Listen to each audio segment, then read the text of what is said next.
Туториал опять выглядит для меня так, будто был нарисован в Procreate. У меня, похоже, какие-то проблемы с этим психологические. Procreate, как популярный парень на школьной вечеринке художников, так настойчиво подкатить пытается, что бесить начинает. Но мы вам не это. Мы идем к своему дэдди фотошопу и рисуем картинки без всяких там пальцев и глоу.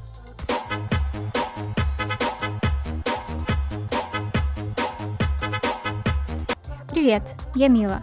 Сегодня я решила проверить несколько туториалов с Пинтереста, взяла несколько с разными материалами, чтобы не было скучно рисовать одно и то же, да и вам, чтобы было тоже какое-то разнообразие, собственно. Советую досмотреть этот ролик до конца. Возможно, в одном из туторов вы найдете для себя что-то важное, а другой может вообще мир перевернуть. Или наоборот, узнаете, за какое лучше вообще не браться, чтобы не делать себе нервы. Итак, первый тутор. Шарик в форме сердечка.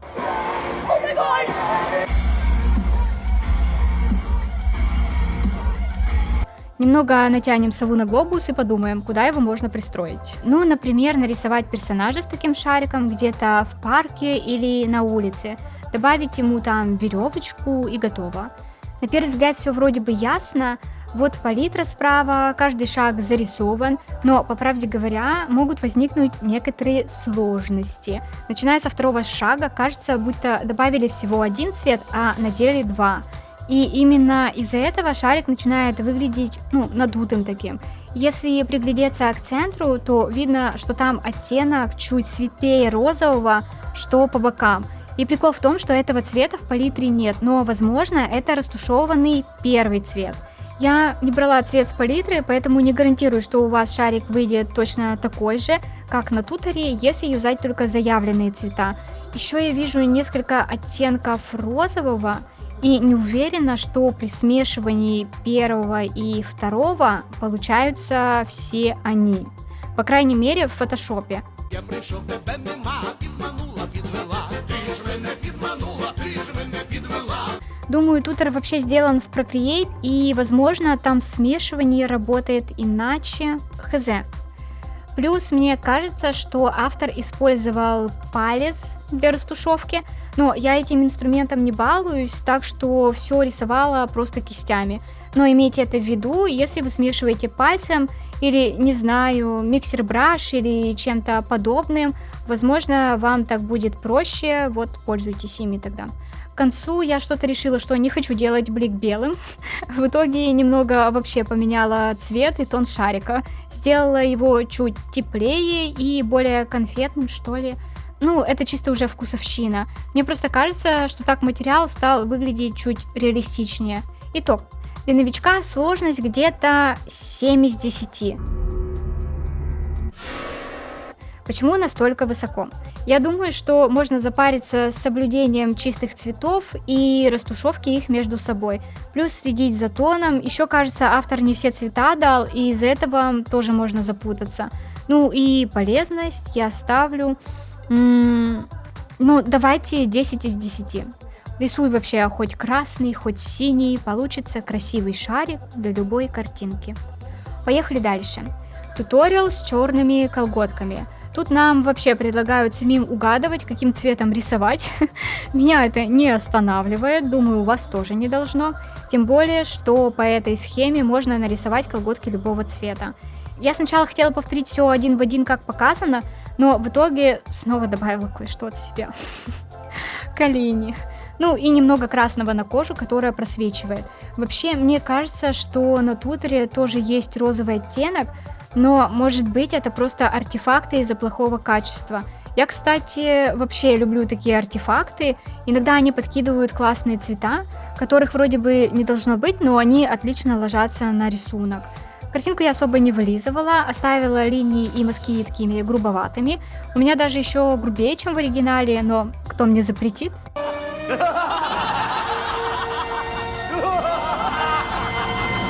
В итоге сложность 3 из 10. Все понятно без текста и палитры. Я бы только советовала как дополнение колени все-таки рисовать не круглыми, а то немного будет казаться, что за них пчела ужалила. И голени чуть больше уводить в цвет колготок, но это тоже уже вкусовщина. Полезность 10 из 10. Скоро зима, пора нашим персонажам тоже напяливать на себя колготки и подштанники. Следующий на очереди туториал по кистям рук. На этот раз я решила ничего не менять, а повторить только то, что есть. Но сразу скажу, этот тутор вас рисовать руки не научит и даже такого понимания не даст. Если вы посмотрите на свою руку, то увидите, что средний палец не расположен так. На картинке он возвышается один, а в жизни он держится в компании с безымянным пальцем, и перепонка между ними расположена выше, а не наравне с указательным. И еще такой момент. На финальной картинке складка от указательного к большому пальцу нарисована так, будто мы смотрим на ладонь с тыльной стороны, а не наоборот. Даже если большой палец оттянуть далеко, то складки все равно будут располагаться по-другому. Можете проверить на своей собственной руке. На второй картинке таких неточностей уже нет, но она тоже вряд ли поможет разобраться в анатомии. Скорее, просто бездумно повторить по линиям, так как рисунок мы начинаем даже не с объемных кубиков, а с плоского квадрата. Но если вам необходимо именно такое положение руки, быстро и без заморочек, то в таком случае этот туториал может пригодиться. Хотя первый рисунок я бы не советовала использовать. Итог. Сложность 1 из 10. Ну, ладно, давайте докинем 2. Ну, мало ли. И полезность поставим 5 из 10. Ну, чисто для второй руки. Дальше у нас свеча. На мой взгляд, она нарисована довольно стилизованно, что лично для меня приносит некоторые сложности. Я со стилизацией не очень дружу, и вся эта эстетика мобильных игр от меня и моих вкусов довольно далека. Хотя мне нравятся на арт-станции разные стилизованные работы крутанов, и иногда даже возникают мысли нарисовать что-то похожее, но каждый раз все заканчивается одинаково. У меня выходит что-то такое, что пахнет зловещей долиной. Ну, вы понимаете, да?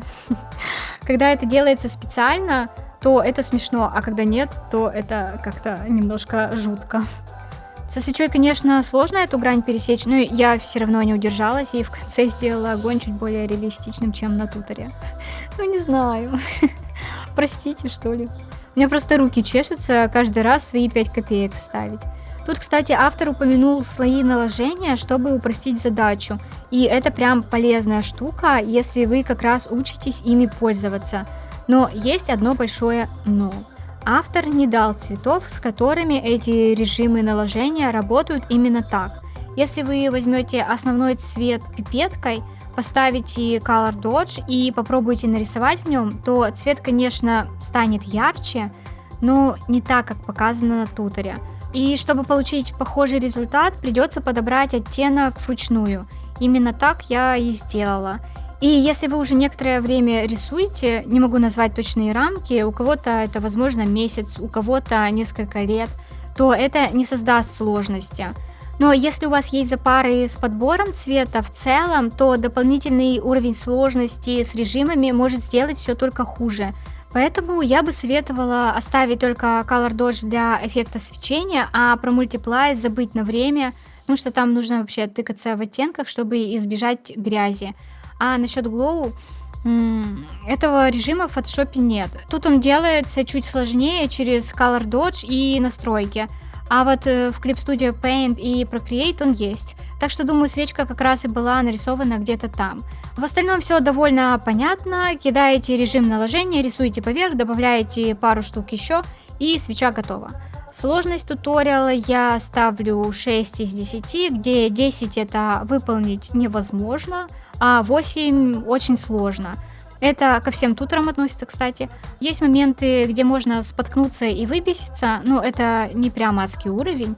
Полезность пусть будет 10 из 10. Свечи часто рисуются где-то на фэнтезийных артах, так что лишним точно не будет. Я сама периодически сталкиваюсь с ними в своих рисунках, так что вот. И вот мы приступаем к миленькому туториалу с фруктом.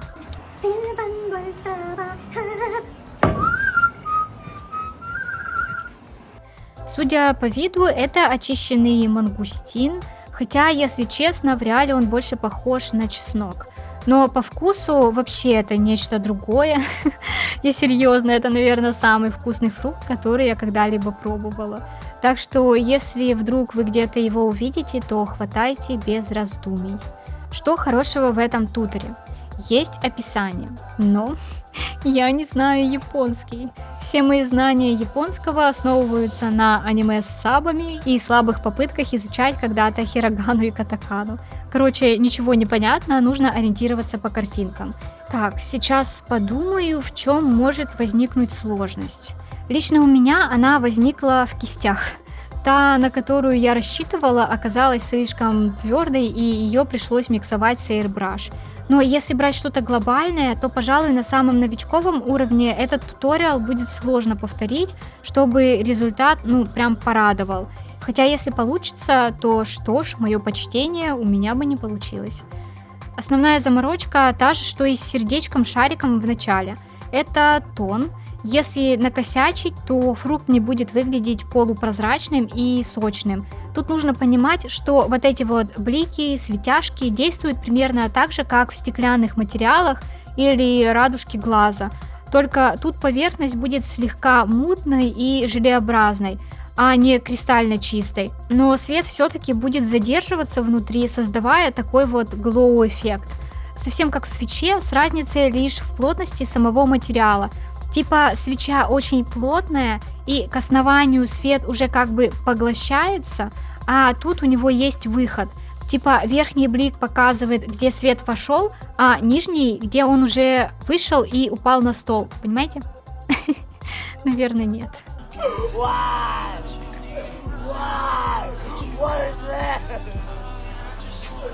Я бы сама себя с трудом поняла, если бы это слушала. Но по-другому коротко объяснить не выходит.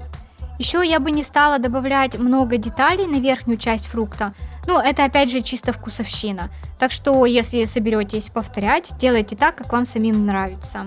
По сложности тутор тянет на 6,5 из 10. Тут используется практически одна цветовая гамма, так что это не слишком сложно контролировать. И вся сложность — это следить за прозрачностью и освещением. Полезность поставлю 9 из 10. Минус 1 балл просто потому, что мангустины мы вряд ли часто будем рисовать. Но зато сама техника прям must have. Она применима к куче всего. Воск, стекло, кристаллы, драгоценные камни, жидкости, желеобразные материалы, глаза. Короче, список прям бесконечный. Разумеется, во всем этом текстура будет варьироваться, но все эти поверхности пропускают свет примерно по такому же принципу. И последний туториал на сегодня — это кожаный ботинок. И снова у меня ощущение, что он был нарисован в Procreate. У меня, похоже, какие-то проблемы с этим психологические. Procreate, как популярный парень на школьной вечеринке художников, так настойчиво подкатить пытается, что аж бесить начинает. No. Why do you want to know my name? Но мы вам не это. Мы идем к своему дэдди фотошопу и рисуем там без всяких пальцев и глоу. Хотя у фотошопа тоже есть палец. Ой. После этих дебильных сравнений все стало очень двусмысленно звучать. Я вообще про размазывание пальцем краски. Инструмент у нашего фотошопа такой. Все равно теперь звучит очень странно. Вспомнила прикол, когда на каком-то стриме художники мужского пола начали спрашивать друг у друга про длину и толщину их пенсила. Короче, по делу. Мне кажется, у Procreate часто прослеживается какая-то своя узнаваемая гамма. Более солнечная и яркая, что ли, и растушевка пальцем заметна. В фотошопе как-то строже все выглядит, что ли, цвета ближе к реальности. Не, я понимаю, что все зависит от художников. Мы же сами себе палитру выбираем, да? Но у меня сложилось ощущение, что в Procreate сидят более такие радужные ребята, а в фотошопе собрался, не знаю, весь мрачняк.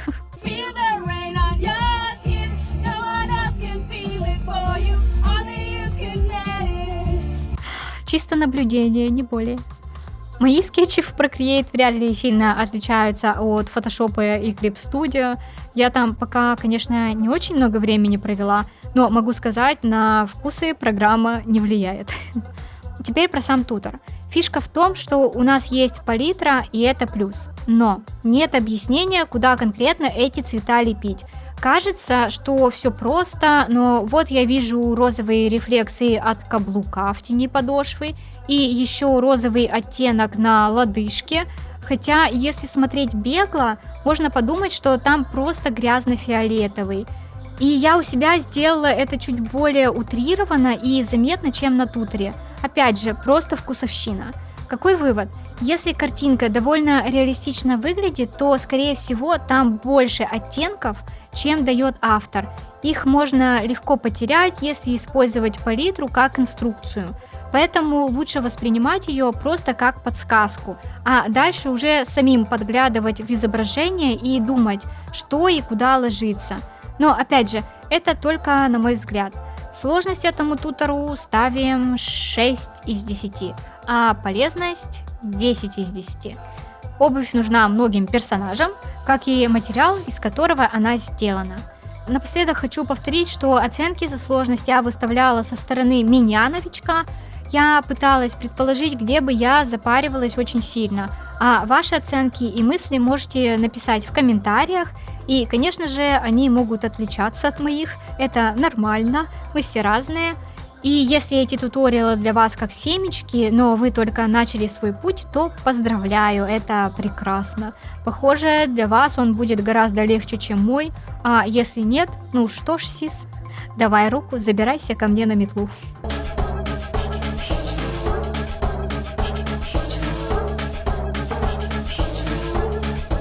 А теперь предложение.